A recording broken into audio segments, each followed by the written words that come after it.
Hello everyone. This video is for class 12th Information Technology code 802 from NCERT book. Students, in our last video we have completed the SQL commands that are insert command, update command and delete command. In today's lecture we have to complete one more command that is select command. Students, जो हमने database create किया my SQL में, हमारा काम केवल इतना नहीं है कि वो डेटाबेस क्रिएट हो गया, इन्फॉर्मेशन हमने स्टोर कर दी, टेबल क्रिएट हो गई, उसमें हमने इन्फॉर्मेशन स्टोर कर दी। लेटर ऑन हम अपने डेटाबेस का यूज़ करते हैं to retrieve the information, to fetch the information. If we want to fetch the information from the table or from the database, then we have to use a special command that is called select command. Select command is very much important, students, because by using select command we can retrieve any information from the database. So select command को चलो पढ़ते हैं हम। देखिए, select command का सबसे पहले हमें सिंटैक्स पता होना चाहिए। कोई सी भी हमें कमांड यूज़ करनी है माई एसक्यूएल डेटाबेस में, then we have to know the syntax of that command. देखिए, सिंटैक्स क्या है एसक्यूएल कमांड का, एसक्यूएल सेलेक्ट कमांड का, कि हमें यूज़ करना होगा। सबसे पहले ये सिंटैक्स को ध्यान से देखेंगे यहाँ पर। Just select attribute list. क्या लिखेंगे हम? Select attribute list. Attribute list means कि एट्रीब्यूट का मीनिंग मैंने आपको बताया था, फील्ड या कॉलम। जैसे मुझे इस टीचर टेबल में, ये हमारी टीचर टेबल गिवन है और इसमें हम ये डेटा इंसर्ट कर चुके हैं by using insert command. Then अब हमें क्या करना है कि ये जो डेटा हमने इंसर्ट किया है इसको रिट्रीव करना है, एक्सट्रैक्ट करना है या फैच करना है।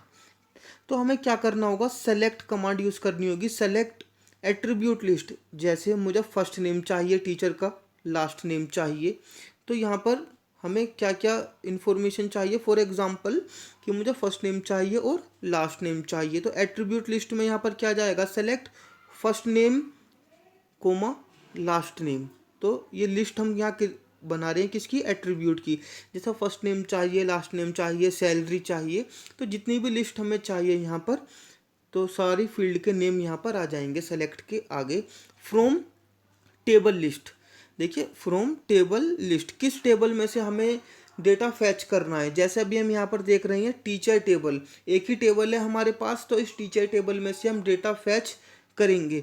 बट हो सकता है हमने फॉरेन की का यूज़ करके दो टेबल लिंक की हुई हैं, एक टीचर टेबल है, एक कोई दूसरी टेबल है, तो यहाँ टेबल लिस्ट में वो दोनों टेबल का नेम मेंशन करना होगा। इन केस हम ऐसी इन्फॉर्मेशन चाहते हैं जो दोनों टेबल में इन्फॉर्मेशन आ रही है, तो यहाँ पर टेबल लिस्ट में हम दोनों टेबल का नेम मेंशन करेंगे, इसलिए यहाँ पर ये लिस्ट लिखा गया है कि और भी टेबल हो सकती हैं। अभी हमारे पास एक ही टेबल है तो हम मेंशन कर देंगे ओनली टीचर। वेयर कंडीशन, ये कंडीशन बहुत ज़्यादा इंपॉर्टेंट है। कंडीशन क्या होता है? एक क्राइटेरिया। इस क्राइटेरिया के बेस पर ही हम इंफॉर्मेशन फैच करेंगे। दैट मीन्स जो भी हम इंफॉर्मेशन फैच करना चाहते हैं वो किस टाइप की इंफॉर्मेशन हम लेना चाहते हैं, क्या कंडीशन है, किस क्राइटेरिया के बेस पर इंफॉर्मेशन फैच करना चाह रहे हैं। For example, we have to fetch the information of teacher having teacher ID 1014। then we have to mention condition here in where clause that where teacher ID is equal to 1014। तो यहाँ पर जो data retrieve होकर आएगा हमारे पास वो teacher ID 1014 का ही आएगा। तो ये क्राइटेरिया, ये कंडीशन बहुत इंपॉर्टेंट है जो मेंशन करना होगा कि किसकी इंफॉर्मेशन हम फैच करना चाहते हैं। एग्जाम्पल लेते हैं, आगे बढ़ते हैं, एग्जाम्पल के साथ आपको समझ में आएगा। देखिए, यहाँ पर जो हमने एग्जाम्पल लिया है इसको ध्यान से रीड करेंगे इस एग्जाम्पल को। To retrieve all the information about teacher with ID 1011। जिन टीचर की ID 1011 है उनकी ऑल इन्फॉर्मेशन चाहिए। ऑल इन्फॉर्मेशन से मतलब है स्टूडेंट्स, यहाँ पर देखिए, ऑल इन्फॉर्मेशन से मतलब है उसकी हमें टीचर ID भी चाहिए, उसका फर्स्ट नेम भी चाहिए, last name, salary, gender and DOB। ये सारी इन्फॉर्मेशन किसी पर्टिकुलर टीचर की अगर हम निकालना चाहते हैं, then we have to use asterisk sign, या मल्टीप्लिकेशन का साइन भी बोलते हैं। इस साइन का हमें यूज़ करना होगा अगर हम सारी ही फील्ड की इंफॉर्मेशन फैच करना चाहते हैं। तो देखिए यहाँ पर यही मेंशन किया गया है, इसको एक बार दोबारा रीड करते हैं। To retrieve all the information about teacher with ID 1011 we use multiplication और asterisk sign which means all the attributes. इस स्टार का मीनिंग होगा कि सारे ही एट्रीब्यूट की इंफॉर्मेशन आ जाएगी हमारे पास। देखिए इसका सिंटैक्स एग्जांपल देखेंगे। सेलेक्ट स्टार, स्टार मीन सारी ही फील्ड की इंफॉर्मेशन। सेलेक्ट स्टार फ्रॉम, देखिए यहाँ सेलेक्ट एट्रीब्यूट लिस्ट था, एट्रीब्यूट लिस्ट में हमने स्टार मेंशन कर दिया है। फ्रॉम टीचर, यहाँ पर ये टीचर हमारी टेबल आ गई है। Where condition teacher ID is equal to 1011। देखिए select star from teacher where teacher ID is equal to 1011। जिस टीचर की ID 1011 है उसकी सारी ही डिटेल्स आ जाए टीचर टेबल में से। तो देखिए आउटपुट को ध्यान से देखेंगे, यहाँ पर ये जो आउटपुट गिवन है, जैसे मैंने कहा था स्टार यूज़ किया है तो सारी ही फील्ड की इन्फॉर्मेशन आएगी। Teacher ID, first name, last name, salary, gender, DOB, ये सारी ही इन्फॉर्मेशन यहाँ पर आ गई है। और आप देखेंगे ID 1011 की इन्फॉर्मेशन आई है। 1011 first name Sohanpal, last name Kumar, salary 20,000, gender M for male and इनकी DOB। तो सारी ही इन्फॉर्मेशन यहाँ पर हम रिट्रीव कर चुके हैं of teacher having teacher ID 1011। तो ये एक एग्जाम्पल था। एक दूसरे एग्जाम्पल की ओर चलते हैं स्टूडेंट्स। हमारे पास सेकंड एग्जाम्पल है students. To find the names of all teachers, हमें सभी टीचर्स के नेम फाइंड करने हैं earning more than 18,000। That means we have to retrieve the information of all teachers having salary more than 18,000, only their names, we have to retrieve only their names. So let's see the syntax or example. Select first name comma last name। हमें क्या क्या चाहिए, names, तो names में हमने ले लिया है फर्स्ट नेम। देखिए इस सेलेक्ट में वो ही एट्रीब्यूट आएंगे जो फील्ड हमारी टेबल में है, इससे बाहर कोई भी फील्ड हम यहाँ पर सेलेक्ट नहीं कर सकते। Select first name last name, किस टेबल में से, टीचर टेबल में से। कंडीशन देखिए बहुत इंपॉर्टेंट है, where salary is greater than 18,000, वो टीचर्स की नेम आ जाए, फर्स्ट नेम और लास्ट नेम आ जाए टीचर टेबल में से जिनकी सैलरी क्या है 18,000 से ज़्यादा है। तो सबसे पहले मैं आपको यहाँ पर एक चीज़ दिखा देता हूँ।